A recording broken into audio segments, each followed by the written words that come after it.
When I first held up a piece of glass, it was magic to me. And I held it up and I then moved it around and it changed.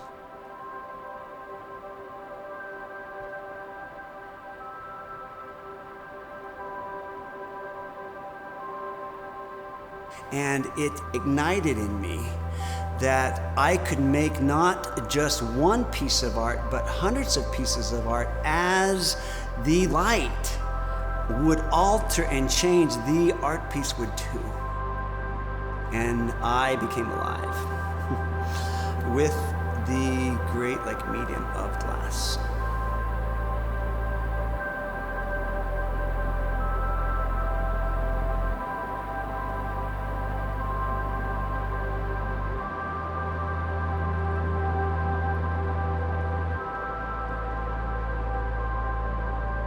Stained glass essentially means nothing without some kind of light reflecting off of it or coming through it. And so when you view a stained glass window, you can't help but be in awe of the deep, almost spiritual connection that you have with light, because light is the source of life. Without light, life could not exist.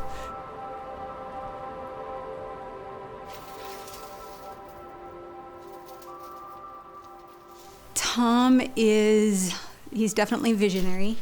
He thinks big. He can be a bit of a crazy artist too, so his mind is going a lot of different places at once. When people meet Tom, they realize he's an artist, but he's got some quirkiness to him, but that's what allows him to do what he does.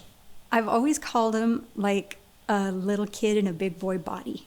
He's just always had this little boy enthusiasm about himself, this kind of almost childlike excitement for anything that it is that he wants to do. And that which he wants to do, and he will get it done.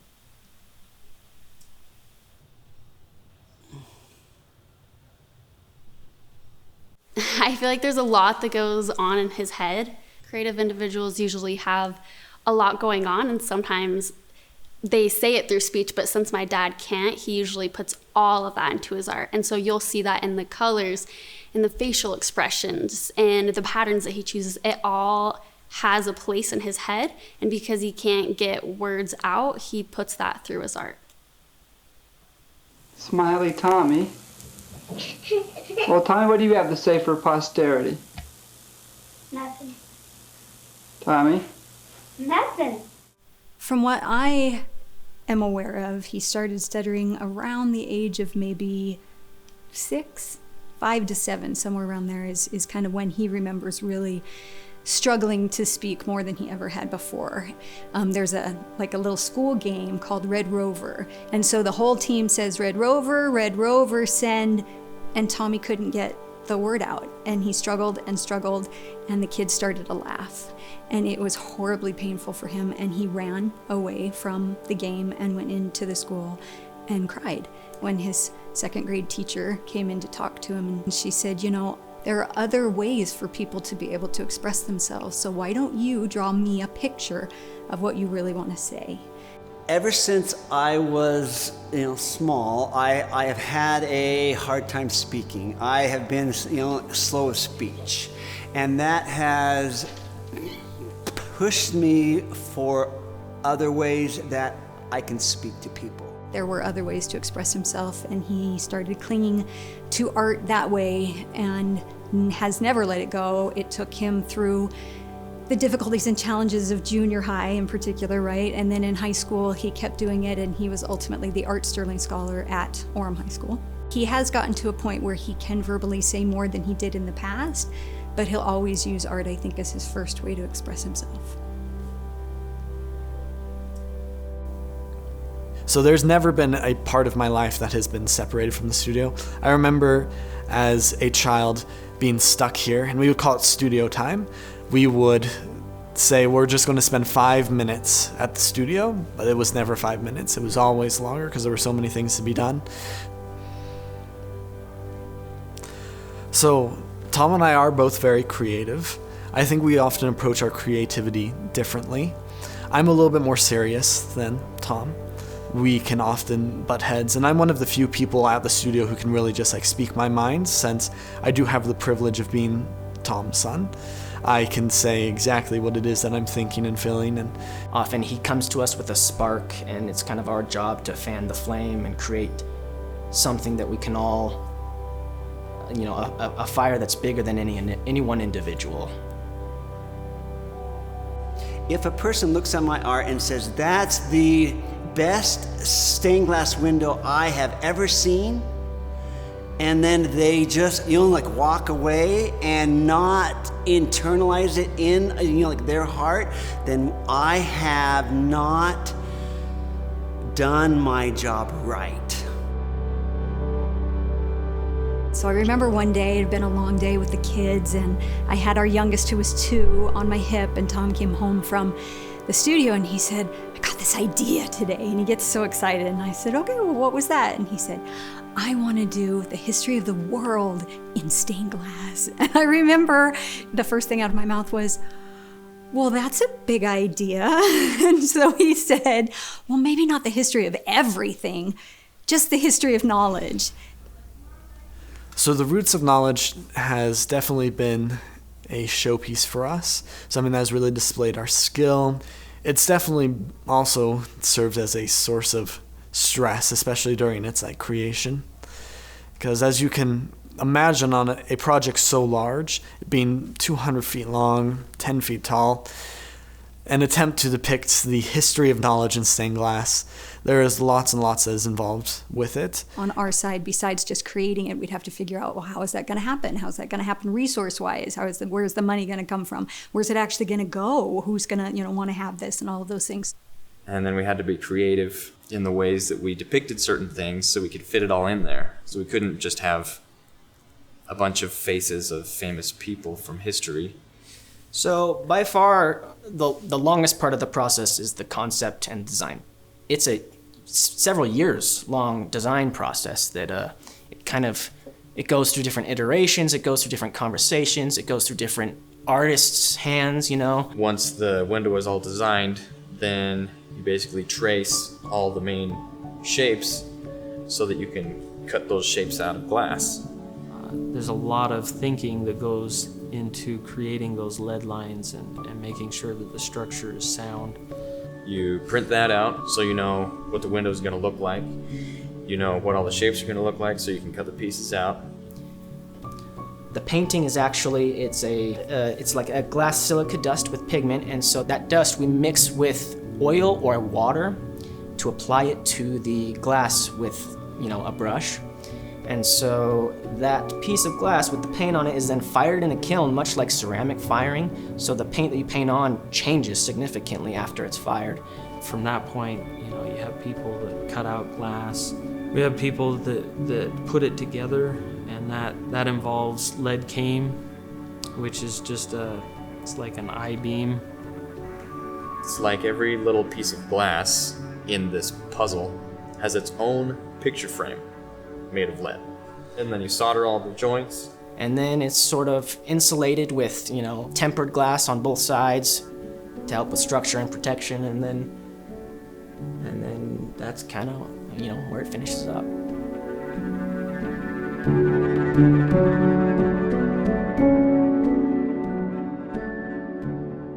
I don't think any really remarkable thing happens without significant opposition. Nothing comes for free, right? Within a year to the deadline, it was starting to get pretty crazy. I mean, we had 30, 40 people working back here, and we were only halfway through. We basically didn't have parents at all. Obviously, they were still in our lives, but they weren't mentally there all the way. And so that was definitely very, very hard on us as kids for 12 years. I mean, that's my whole childhood growing up, 12 years. At every drop of savings, everything that we had had to our name had gone into it at this point, and it was getting really hard on Tom. And the pressure that was putting on the studio and the pressure it was putting on our family and on me. I remember in particular there was one day where I thought, this is actually going to destroy us. It's going to take out the business. It may even destroy my whole family. And I was entirely overwhelmed with panic. Oh, sorry. And concerns of my own. And so I'm a person of great faith, and people express that differently, but for me, prayer is a big one. And so I went to my knees in prayer to speak to who I see as my Heavenly Father. And I expressed all of my concerns, and I asked all the questions. How are we going to do this? And the answer that came back was so direct and so clear. He said, Gail, these are my windows. You're creating them for me so that every one of my children who sees them will know that I know who they are, they matter to me, and I love them. I just felt that significant purpose for these windows, and I remembered saying in my heart, that is enough. I can work with that. We had a year to finish it, and we were in column I. So we had to finish the rest all the way to column Z in a year. I still have a sleeping bag in the back of my truck that I would pull out, and I would sleep on the floor in Tom's office or on the couch, and I would set my alarm for the kiln, and I'd wake up every 4 hours or whatever. I would just constantly be putting pieces in the kiln to be fired, and I just wouldn't go home. That's how insane we were. One of the quotes that I put in early on was from the Homer Odyssey, and it says, "And what he greatly thought he nobly dared." And I emblazoned that into the glass, and I thought, this will keep me going. This will keep me to the end. I think oftentimes you have to take a step into the dark before the light comes back. And so for as brilliant and magnificent as that project is, you gotta know that there was some agony along with that ecstasy. I need a tissue now, sorry. It was down to the last day. Like, we were installing windows the night before the opening, you know. That's how insane it was. And I just remember all of us here probably at 2 a.m. and just excited that we got it done, you know.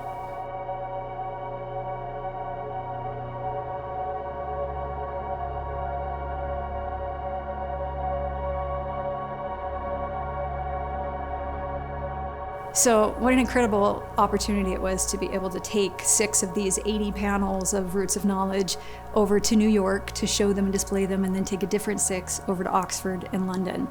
It was really humbling to think that we'd be able to take our artwork and display it there, and we had no idea how we would be received, right? And we set our little stuff up, and it's only 6 of 80 panels, so we're hoping, will they be able to see the big idea? We had the designs of the rest of the concepts, but only these 6 for them to look at.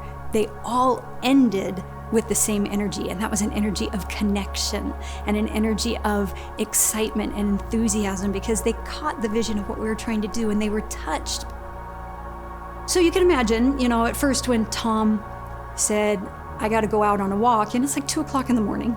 I could not sleep, and I went and started to walk the streets of London in the mist. And as I walked, I walked halfway across the London Bridge.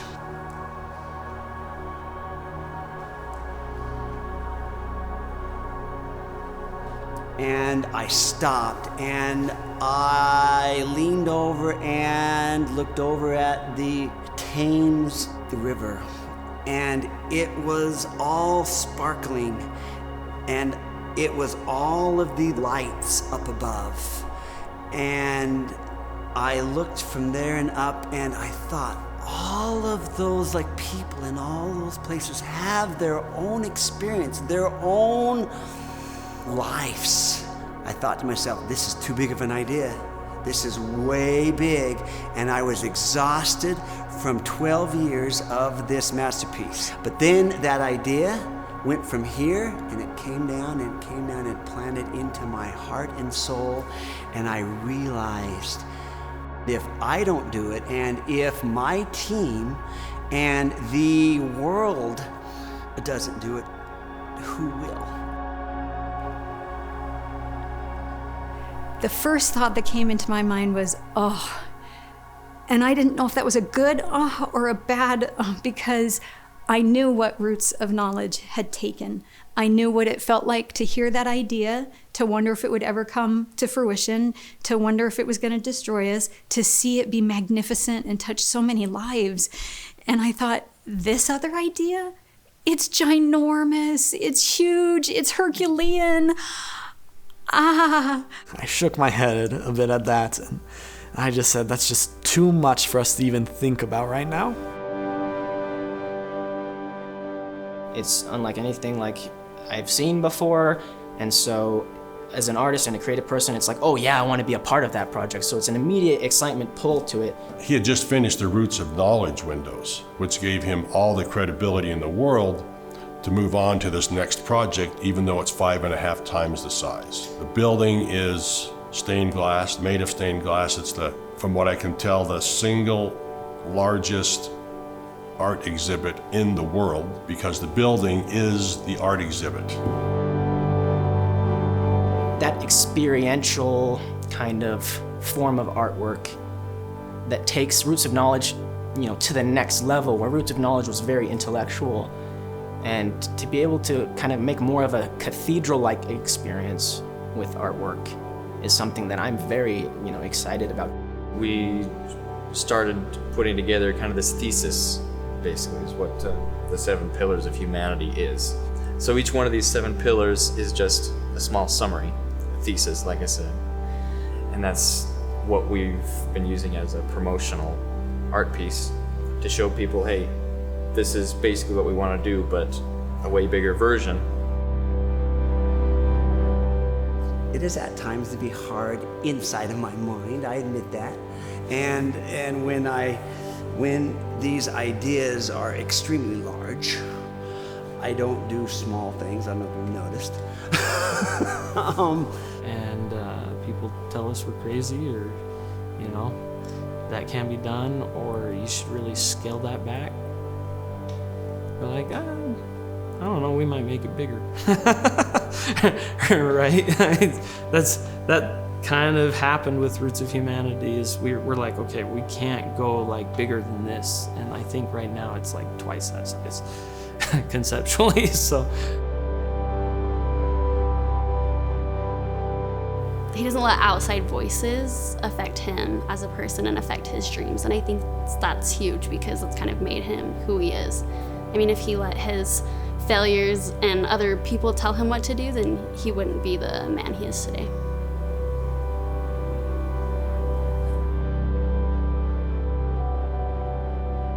Something that Tom had to recognize at one point was that his first job in inspiring people in the world was to inspire his family. And the balance of that can be hard, because when you have people who, they want the art, they want to be able to have you come to this particular event and share the art or share your story, or what, because it does motivate and uplift people. But what happens if your child had an event that night, or what happens if there was something that they needed and they wanted? And that has been very, very challenging. I have been told more times in my life than anything else, wow, you are so lucky to have both of like your parents as your parents. And in many ways that is true, but it has never been without struggles and challenges. I both wish and don't wish that people could see all of the behind the scenes, that they could be involved in every aspect so that they could have true understanding. But ultimately, I think it is all for the best. That all of these struggles and challenges have also been paired with beautiful experiences and wonderful opportunities that I otherwise would not be able to have. We want to do these things and we want to live this mission, but I hope my kids know, at least from me, I mean, I can't always speak for my husband, but that there is no other important place on the planet for me to be than with them when they need it. And so I've been grateful that they have been willing to take a step back sometimes and say, you know what, this I can handle so that you can go do this other bigger mission. So that's something we've worked on balancing, and Tom in particular has tried hard and I think is doing even better now than ever before, because that's been a struggle for him sometimes. If I had a regret, it would be for Tom. He would push himself too hard and too long at times. And there's a saying that an artist is never finished, we just run out of time. And that is pretty true, because most artists will keep tweaking, keep changing, keep until the time is gone.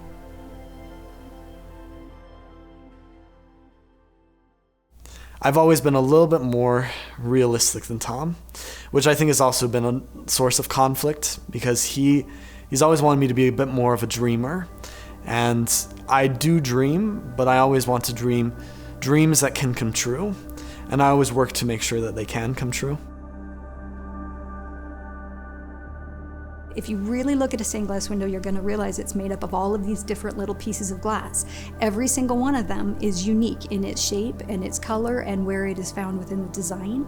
Our hope then, as we create things like the Roots of Knowledge and now the Roots of Humanity, is to help people see their piece in this world, that they are this unique and beautiful, full of potential individual. Some people already understand that, but a lot of people don't.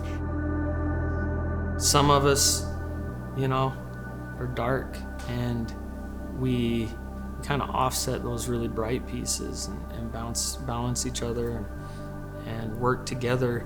And that's what makes the really cool pieces stand out more, is the background pieces. I think about that a lot, because a lot of people feel like they're worthless or they don't matter, but they really do a lot more than they think.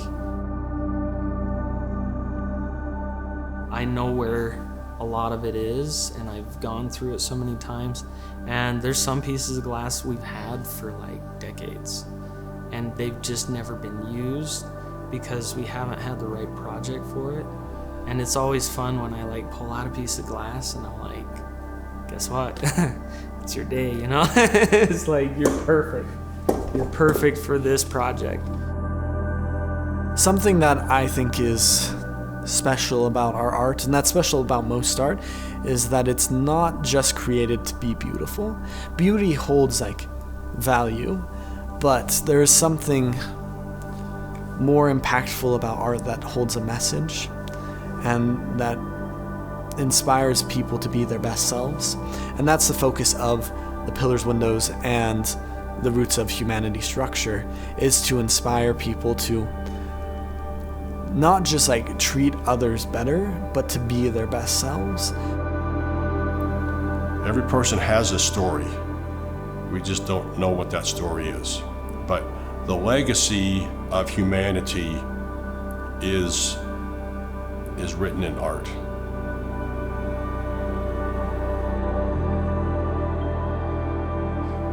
And these ideas become so strong in me, like Roots of Humanity, that I know it needs to exist more than I need air to breathe. The mission, which I accepted as well by stepping in and becoming a wife and life and business partner, we want to uplift people. We want to edify them. For me, my most ultimate joy in life is to help others understand their full potential and be able to see themselves in the beauty that I see them with and that other people see them with. And Tom wants to do that same thing. He wants to inspire people to know that they can get get through hard things and they can do more and be more. Roots of humanity for me is what I was born on this earth to do.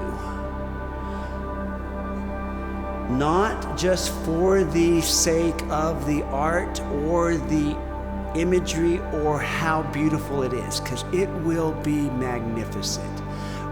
We have the artists and scholars and others that we don't even know or haven't even met that will do incredible things of showing humanity that we all beat the same